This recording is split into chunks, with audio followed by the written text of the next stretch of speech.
نے ٹوٹل 27 جنگیں لڑی، 27 جنگیں۔ ان 27 جنگوں کے اندر جو مسلمانوں کو شہادتیں نصیب ہوئی ہیں ان کی تعداد 700 سے 800 کے درمیان ہے۔ ٹوٹل 27 جنگوں میں صرف جو مسلمانوں کا خون بہا ہے، شہادتیں ہوئی ہیں، وہ 700 سے 800 کی تعداد ہے۔ صرف ایک جنگ یمامہ میں 1200 اصحاب شہید ہوئے۔ تو اس بات کا اندازہ کیجئے کہ یہ معاملہ کتنا حساس ہے، کیونکہ اگر ختم نبوت کے عقیدے میں کمزوری سکم آ جائے تو دین کی عمارت گر جائے۔ اس لیے ہمارے اسلاف نے، ہمارے بزرگوں نے اس پر کبھی بھی جو ہے وہ کوئی کمزور بات بھی نہیں کی اور کبھی مداہنت بھی نہیں کی اور کمزوری دکھائی بھی نہیں۔ پوری قوت کے ساتھ اس عقیدے کا دفاع بھی کیا ہے، اس پہ دلائل بھی دی ہے، اور ضرورت پڑی ہے تو فصیلے دار پہ سروں کا چراغاں بھی کیا۔ سبحان اللہ۔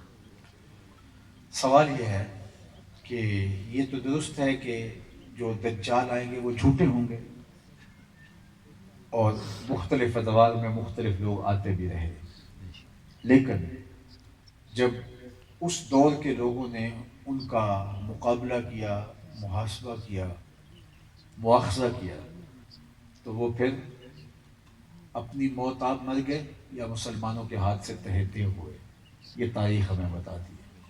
لیکن تاریخ ہمیں یہ بھی بتاتی ہے کہ جب وہ جھوٹے مدعیان نبوت اپنے منطقی انجام کو پہنچے تو ان کے ماننے والے جھوٹے ان کے امتی وہ بھی ان کے ساتھ ہی ختم ہو گئے۔ وہ ہمارے پنجابی میں کہتے ہیں جدھر گئیاں بیڑیاں ادھر گئے ملا، جب بیڑی ڈوبی تو ملا بھی ڈوب گیا۔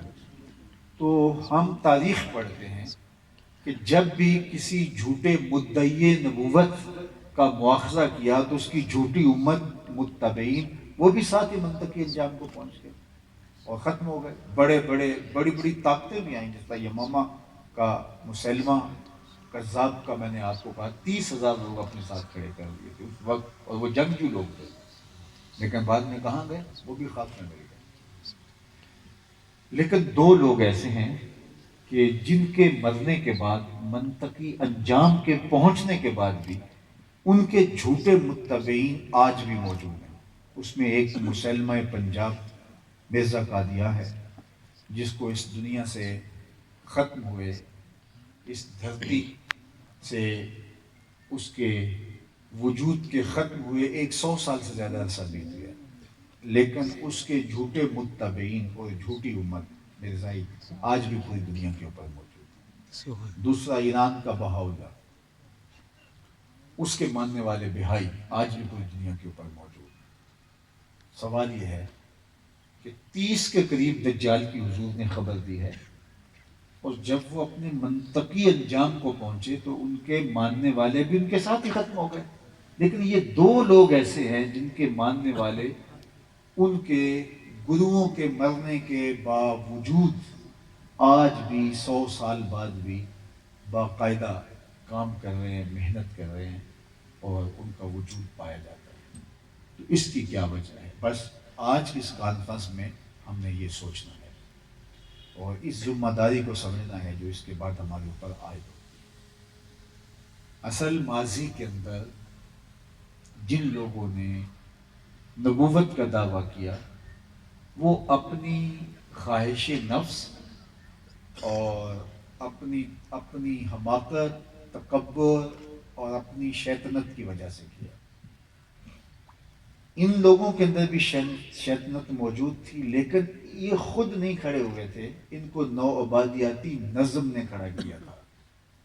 یہ کسی کی کھیتی تھی جو بوئی گئی، ان کے پیچھے ہاتھ کوئی اور کار فرما تھا، اس لیے اگر یہ منظر سے ہٹ بھی گئے تو وہ قوتیں آج بھی ان کو توانائی فراہم کر رہی ہیں، ان کو خوراک فراہم کر رہی ہیں، اور امت کے اندر یہ رخنہ پیدا کیا گیا۔ اس لیے مسلمانوں کی ذمہ داری جو ہے وہ اور زیادہ بڑھ جاتی ہے۔ میں اگر اس کو تھوڑا سا کھولوں تو ایک بدماش نے اپنی قوم سے کہا، میں اس کو مفکر نہیں کہتا، بدماش کہتا ہوں، کہ مسلمانوں کو ختم کرنا ہے تو 4 چیزیں کرنی ہوں گی۔ ایک تو اگر ان سے قرآن ختم ہو جائے تو یہ امت اپنا وجود کھو بیٹھے گی، چونکہ ہم نے دیکھا ہے کہ امت جب بھی ٹوٹتی ہے کھڑی ہوتی ہے تو قرآن کی بنیاد پہ پھر کھڑی ہو جاتی ہے، جبکہ تہذیبیں ٹوٹتی ہیں پھر دوبارہ وہ جڑ نہیں پاتی۔ آل ساسان 3150 سال تک تخت ایران پہ حکومت کرتی رہی۔ کتنا بڑا طویل دور تھا، 3150 سال۔ یہاں تو 5 سال کے لیے منتخب ہوتی ہے اسمبلی اور 2-3 سال کے بعد ڈولنے لگ جاتی ہے، اور پھر کس طرح بیساکھیوں پہ کھڑی رہتی ہے، اور یہ آپ کو اچھی طرح معلوم ہے۔ آج ہر بندہ سیاسی شعور بہت زیادہ رکھتا ہے، لیکن وہ 3150 سال تک ایک حکومت ایران پہ، دنیا کی دوسری بڑی طاقت، 3150 بس آل ساسان وہاں قائم رہے۔ 150 حکمران یکے بعد دیگرے اس ایک خاندان کے تخت نشین ہوئے، لیکن جب ساسانیوں کا عہد ٹوٹا، ان کی تہذیب خاک بوس ہوئی، زمین بوس ہوئی، تو بتاؤ کہ وہ دوبارہ کھڑی ہو سکی؟ کہیں نام و نشان بھی باقی نہ کر سکی۔ کتنی تہذیبیں ہیں جو تاریخ کے اوراق میں تو موجود ہیں لیکن عملاً نہیں پائی جاتی۔ لیکن ہمارے ساتھ جو بغداد میں ہوا، منگولوں نے جو کچھ کیا، اور جو مختلف جگہوں پہ ہمارے ساتھ ماضی کے اندر تاریخ میں ہوتا ہے، لیکن ہم اٹھے۔ اور ابھی ماضی کی کہانی بہت ماضی بعید کی نہیں ہے، یہ جو روس کے آس پاس ریاستیں آزاد ہوئی ہیں، آذربائیجان اور یہ سارے جتنی جو ہے وہ یہ جتنی جو ہے وہ ترکمانستان اور یہ جتنی ریاستیں جو ہیں وہ آزاد ہوئی ہیں، یہ بہت پرانی کہانی، تو یہ بالکل ماضی قریب کی۔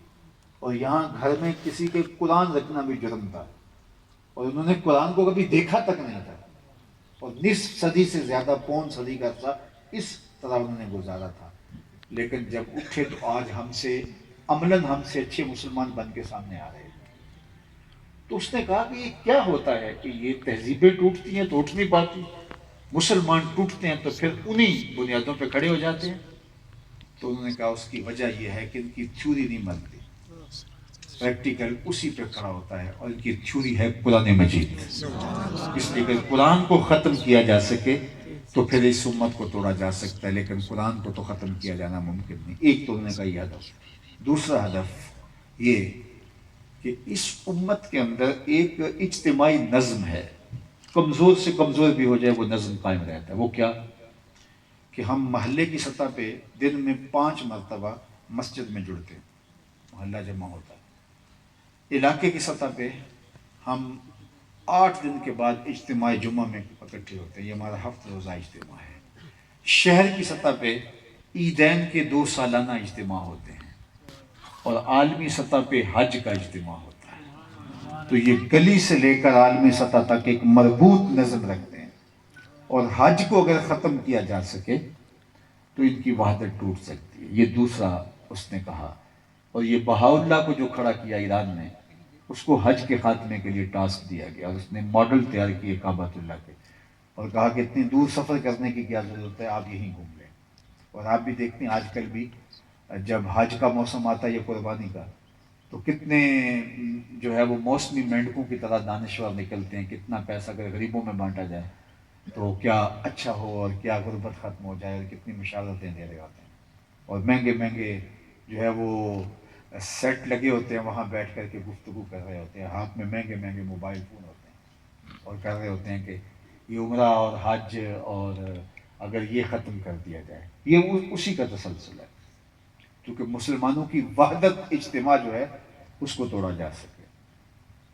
تیسرا انہوں نے کہا کہ اس امت میں جو چوٹی ہے، ذروۃ الاسلام جو ہے وہ جہاد ہے۔ اگر جہاد کا جذبہ ان سے مفقود کر دیا جائے تو یہ ناقابل تسخیر نہ رہیں، ان کو مسخر کرنا آسان ہو جائے۔ یہ مسلمہ پنجاب مرزا قادیانی کو یہی ٹاسک دے کے بھیجا گیا تھا، کیونکہ بر صغیر پاک و ہند کے اندر انگریزوں نے حکومت چھینی تھی مسلمانوں سے۔ ہندو تو پہلے بھی غلام تھے، تو وہ اب انگریز کے غلام بن گئے، ان کو تو کوئی فرق نہیں پڑا، اصل ڈرتے تھے مسلمانوں سے۔ فروغ آدم خاکی سے جب سہمے جاتے ہیں کہ یہ ٹوٹا ہوا تارا مہ کامل نہ بن جائے، لہٰذا اگر ان سے جہاد کا جذبہ ختم کر دیا جائے تو یہ امت توڑی جا سکتی ہے، کمزور کی جا سکتی ہے۔ لہٰذا خود مرزا قادیانی کہتا ہے کہ میں نے جہاد کے خاتمے کے لیے اتنا لٹریچر لکھا ہے اور اطراف و اکناف میں بھیجا ہے کہ اگر اس کو جمع کیا جانا ممکن ہو تو 50 الماریاں بھر جائیں، اور یہ اس کا خیال تھا کہ شاید جہاد ختم ہو جائے گا، لیکن الجہاد